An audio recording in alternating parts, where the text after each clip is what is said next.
Hi, and welcome to Golf Masters Learning Center. My name is Eric LaRose, and I'm the owner and golf coach.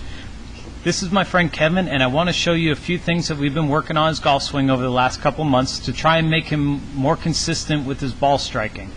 Over there on the right, that was his before swing. Now, we did have a lesson before this where we started working on balance. He's still not there, so couple of the things I want to point out in his backswing is, first of all, you can see his right hip kind of going past the red line, and then look at his lower back, how it gets curved at the top of the backswing. That's bad balance, and that's why a lot of golfers have really bad backs. Over there on the left, we've been working on cutting down his swing and working on the arms. We'll see that from the other view.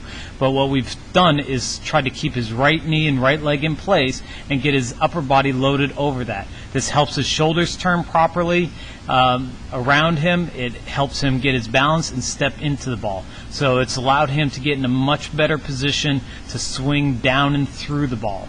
And that's something else we just started working on, is getting through the ball. He does an excellent job of turning.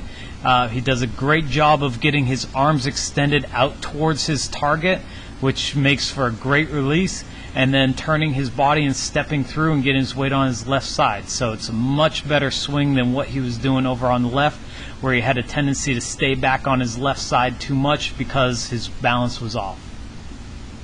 From the other view, you can see we've adjusted his setup a lot. I've tried to get him a little bit more knee flex, make sure his weight is on his toes. That's really important in the golf swing. You can see his plane line flattened out just a little bit, which is good. He was too steep and too upright.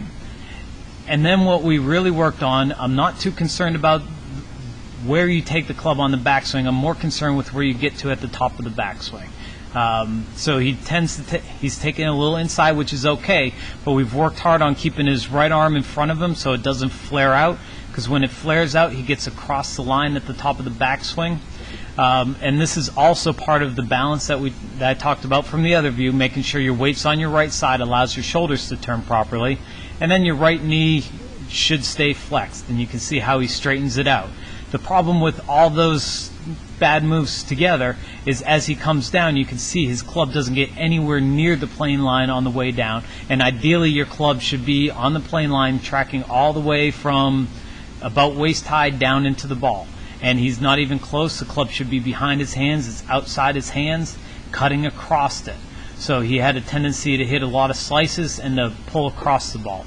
On the left, he's in a much flatter position with his arms in front, which allows him to make a much better move. You can see the club get on the plane line and follow it all the way into the ball, and then the club chases the ball out towards his target, which makes for an excellent move all the way through it.